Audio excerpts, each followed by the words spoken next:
Всем привет! Вас приветствует Серж Мартин Гараж, а мы продолжаем. Мы продолжаем ряд видео по вопросам подписчиков.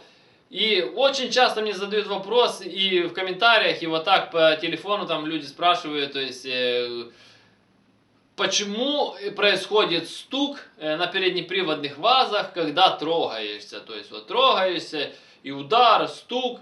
И в этих видео я расскажу, какие причины этого и как их решить для того, чтобы этого стука не было. Потому что этот стук может в один прекрасный момент так вылезти, что вы попадете на очень большие деньги и на очень сложный ремонт. А для начала я хочу напомнить, что я отвечаю на все ваши комментарии, именно в видео ответьте именно прямо сейчас. Напишите вопрос или тему, которая вас интересует, и я сниму на нее детальный, развернутый видео-ответ, как вот, допустим, в данном случае. Также хочу сказать спасибо всем тем, кто ставит лайки, особенно тем, кто ставит лайк авансом. Ваши лайки очень важны для развития канала, и чем больше будет лайков, тем будет больше интересных познавательных видео для вас. Поэтому не ленитесь, прямо сейчас ставьте лайк. И также отдельный респект и уважуха всем тем, кто организовал там в комментариях соревнования, потому кто первее поставит лайк. Присоединяйтесь к этим соревнованиям, ставите лайк и в комментариях сразу же пишите, какой вы по счету поставили лайк. Там 1, 5, 10, 100, 200. И я придумаю способ, как поощрить победителя этих соревнований. Отдельный вам респект и уважуха, красавчики. Итак, мы начинаем. Почему происходит стук на переднеприводных вазах при трогании? Дело в том, что я знаю, что многие с этой проблемой сталкиваются, ездят, трогается и туф, трогаешься, туф, такой стук и непонятный, и начинается там бегать по мастерам, одни говорят одно, другие третье, пятое, десятое, перебирают полмашины, а стук их происходил, так происходит. Вот даже на днях общался там с человеком, у него тоже такая была проблема. Все, там сцепление поменяли, коробку якобы всю перебрали, кучу денег, там бешеные суммы называть. Мне иногда там люди, когда называют, какие деньги берут за обычный ремонт, то я иногда просто в шоке. То есть там за какую-то там головку просто перебрать, отремонтировать, или там коробку перебрать. Такие бешеные ценники, что ну, это обычный ремонт, это не какая-то там доработка в спорт, ну, это отдельная, конечно, история. Все равно у него стук происходит, и он не знает почему. То есть, дело в том, что если у вас есть отчетливый стук, вот такой вы трогаетесь, то есть, это в основном две причины. Это внутренние гранаты или палец сателлита в дифференциале. Дело в том, что я скажу так, что если у вас коробка старая, старого образца, там еще пальцы дифференциала еще живут. Если вы его никогда не меняли, если вы туда никогда не лазили, 99% что с ним все будет нормально. Если у вас коробка уже нового образца, там свежая, там со свежей какой-то машины, там со щупом, там или просто со свежих годов, или вас уже когда-то меняли палец сателлитов, даже если бы это было недавно, там год-два назад, образно говоря, там, то в первую очередь нужно проверять его, хотя его проверить не так просто, потому что это надо снять и разобрать коробку, но зачастую это проблема в нем. Объясняю почему. Идет выработка, то есть шестерни дифференциала вращаются, то есть и из-за того, что качество металла этих пальцев сателлитов очень плохое, и они просто тупо изнашиваются. И, соответственно, происходит выработка, и у вас происходит вот этот стук. И почему я говорю, что именно когда вы меняли, тоже он долго не проходит. Потому что, во-первых, что качество плохое, а во-вторых, многие пытаются сэкономить и меняют только палец сателлитов, а не меняют в комплекте и сами сателлиты. Что происходит? Дело в том, что когда у вас палец сателлитов был убит, а сателлиты вы оставили те же и поменяли, на них уже была выработка. То есть, когда палец был разбит, он дал выработку на них. И вы вроде поставили, все нормально крутится, все. Потому что бывают такие случаи, что там вообще там так наслаивается металл от пальца. То есть, ну, допустим, даже если вы поставили, все равно там уже есть выработка. та выработка на шестернях дифференциала, она просто съест этот палец в ближайшее время, то есть, и вы опять появится этот стук, и вы опять будете разбирать, попадете на съем коробки, потому что, почему с одной стороны берут и там типа дорого за работу, потому что это надо снять коробку, кучу всего там открутить полморды, то есть коробку снять, коробку все разобрать, то есть это как бы понятно, ну, трудоемкий процесс, то есть и не так легко добраться до того пальца, то есть. Поэтому я же говорю, и это нужно, если и меняете, то в сборе комплектом, то есть оно с одной стороны не так дешево, но сэкономите потом 150 раз туда лазить, менять этот палец.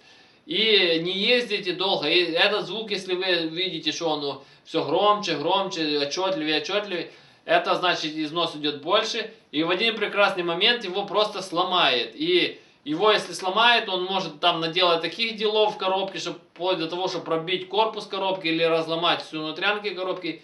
И вы ее потом просто сдадите на металл, выбросите. Поэтому, когда вы ремонтируете, как в данном случае с этим человеком, ему там все шестерни все перебрали, в самой коробке там подшипники, сцепления, а сам палец сателлитов и не посмотрели. То есть, поэтому, когда вы перебираете коробку, если вы просто даже обслуживаете, там синхрон какой-то меняете, муфту, там шестерню, то есть или подшипник, не поленитесь, проверьте палец сателлитов. То есть, если с ним все нормально, собрали это все дело назад и погнали. Потому что если он будет разбитый, потом опять попадете на разборку и все это дела.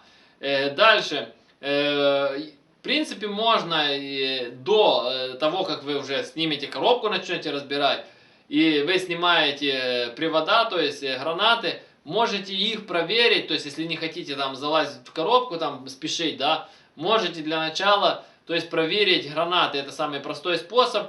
Сняли гранату, то есть на машине вы ее тяжело будет определить, не поленитесь, снимите привод, то есть покрутите гранатой, то есть если вот этот самый стук, то есть при вот так движении, то есть гранат двигаете, то есть если она разбитая, сильно, не сильно, то есть если вы увидели, что там есть люфт, достаточно как на ваше усмотрение, что она разбита, меняете ее на новую, ставите и едете, и если этот стук повторяется, ну, как бы не исчез полностью, да, то опять же это проблема пальца сателлитов.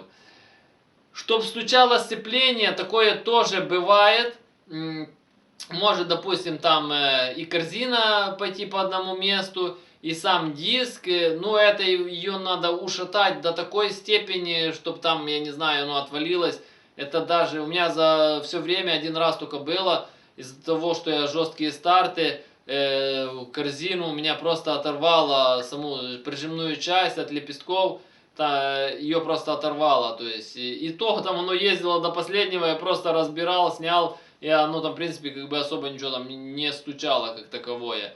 То есть, поэтому, да, когда вы будете снимать, опять же, коробку, проверить палец сателлитов, не поленитесь, открутите сцепление, проверьте. Также еще такой может быть момент откручивания маховика. То есть маховик обязательно нужно, чтобы плоскости маховика и на коленвалу были отчетливые, то есть ровные, прошлифованные, хорошо прижимать хорошими болтами.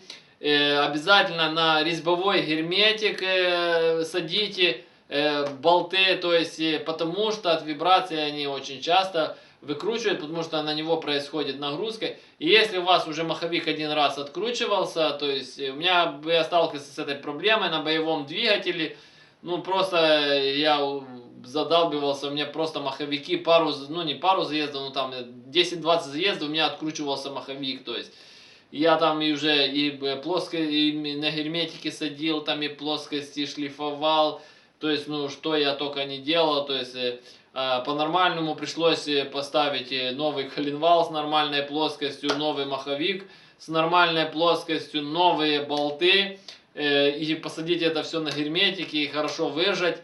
И на протяжении многих лет я уже гоняю, и ничего не откручивается, при том, что постоянно долблю в заездах. Потому что если один раз он открутился, тоже идет выработка между маховиком и коленвалом, там наслоение. Так же самое посадочное отверстие в маховике тоже разбивается. И тоже происходит такой же самый типичный стук. В принципе, его можно проверить очень просто. Открываете пробочку вот эту в коробке, да, и просто двигаете туда, отверткой туда-назад. Или вот так можете по маховику. Если он будет откручен, он просто будет двигаться. Ну, лишний двигаться. И тогда разбираете, эти все дела устраняете и наваливаете дальше.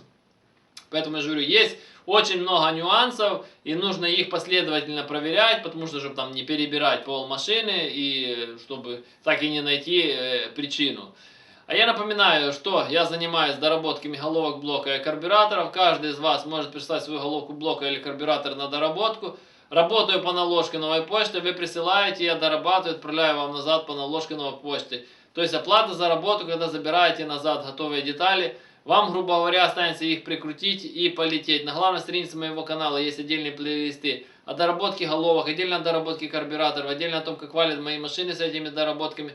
Кому интересно, переходите, смотрите. Кто хочет заказать доработку, под каждым видео в описании есть мой номер телефона. Я всегда на связи, напрямую. Звоните, заказывайте. Кто хочет узнать цены на доработку, опять же, на главной странице в этих плейлистах первое видео. Про головку есть отдельное видео, сколько стоит доработка, про карбюраторы, там все рассказано и показано.